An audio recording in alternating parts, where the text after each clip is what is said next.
Como le estábamos comentando, ayer en Honduras se celebraron las elecciones generales donde los ciudadanos eligieron quién será el sucesor del presidente saliente, Juan Orlando Hernández.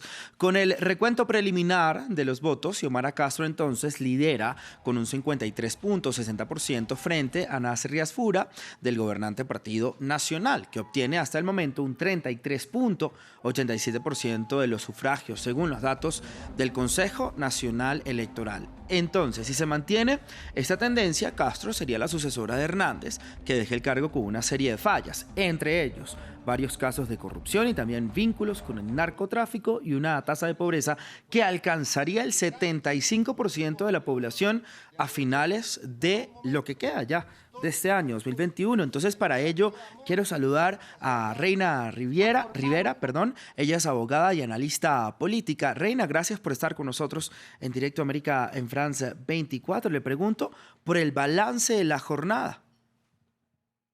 Bueno, primero, buenos días, gracias por la oportunidad. Un saludo a France 24. Efectivamente, ayer fue una jornada histórica por varias razones. Algunas de esas ya las mencionaron ustedes. Primero, porque es la jornada más votada en la historia de Honduras.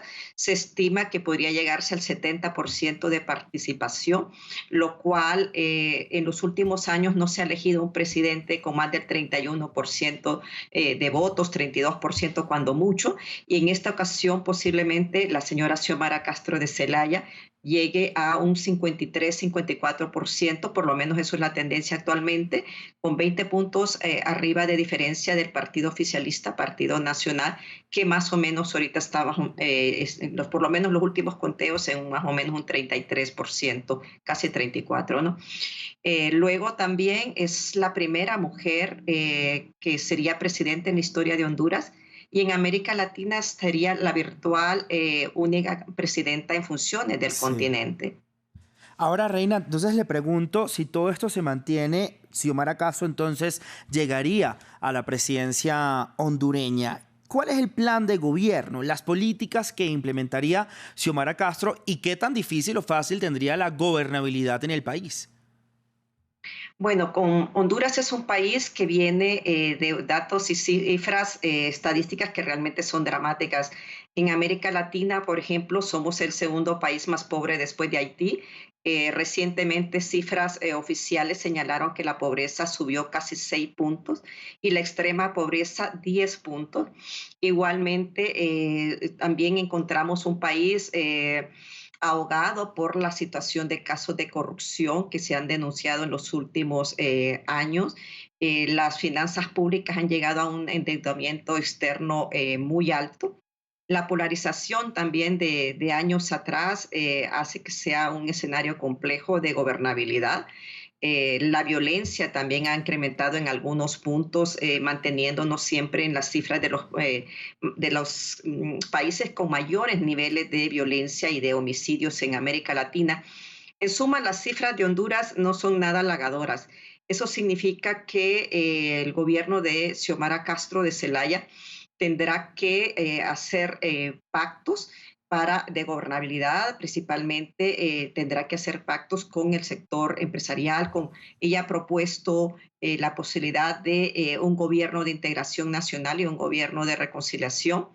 Uno de los temas que posiblemente pueden ser más atractivos de su plan de gobierno es que ella habla de volver a restaurar una comisión contra la impunidad para investigar todos los temas de tráfico de influencia, de corrupción incrustados en el Estado y cómo ir desmontando poco a poco esas estructuras de corrupción que históricamente han limitado que se pueda hacer inversión pública en favor de los sectores más vulnerables. Entonces, esos son los escenarios. Ella también ha levantado un discurso en favor de las mujeres, tratando de señalar la necesidad que en su gobierno puedan haber políticas más efectivas en más de violencia contra las mujeres, pero también de igualdad de oportunidades. Con todos estos retos, con todo este complejo y complicado escenario social hondureño, ¿puede entonces la próxima presidenta, si es que se mantiene esta tendencia, que pues probablemente así va a ser, Xiomara Castro, puede resolver alguno de estos problemas siendo realista, Reina? Siendo realista, creo que ella va a lograr un gobierno de altísima integración de sectores sociales. De hecho, en su campaña tuvo reuniones con distintos sectores sindicalistas, sectores empresariales, sectores cafetaleros, las propias Fuerzas Armadas, que había sido un bastión muy fuerte del presidente Hernández, etcétera, ¿no? Ella, creo que en primer lugar eso va a necesitar Honduras, ¿no? Un gobierno que realmente integre a todas sus mejores cabezas, por decirlo así, las personas con mayores capacidades para poder buscar salidas y avenidas para que Honduras vuelva a encontrar sendas de desarrollo.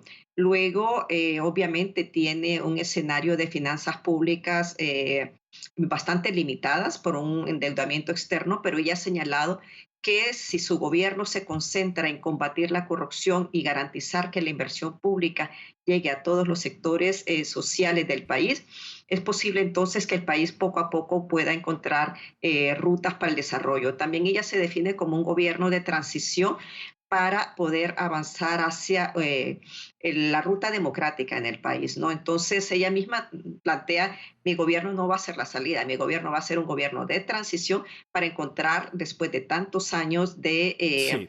de señalamientos de corrupción en el Estado, de señalamientos de tráfico de influencia del crimen organizado, etcétera. Esos son los grandes desafíos que ella tiene, ¿no? Ahora, Reina, no quiero terminar esta conversación sin preguntarle por el presidente saliente Juan Orlando Hernández. ¿Qué va a pasar con él señalado de vínculos con el narcotráfico, también de corrupción? ¿Qué podría pasar con el presidente saliente entonces? Bueno, en principio, lo paradójico es que en el caso interno en Honduras no existe ninguna investigación contra el presidente Hernández a lo interno del país. Sus señalamientos son principalmente en las Cortes de Estados Unidos, entonces prácticamente él tendría que estar respondiendo frente a la justicia estadounidense a falta de que en Honduras eso es parte de todo el sistema de impunidad que existe y que hay que revertir.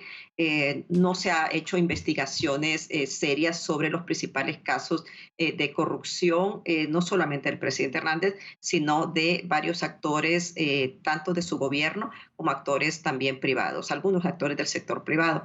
Entonces, lo más probable es que si los fiscales de Nueva York confirman una acusación formal, él va a tener que responder a la justicia estadounidense.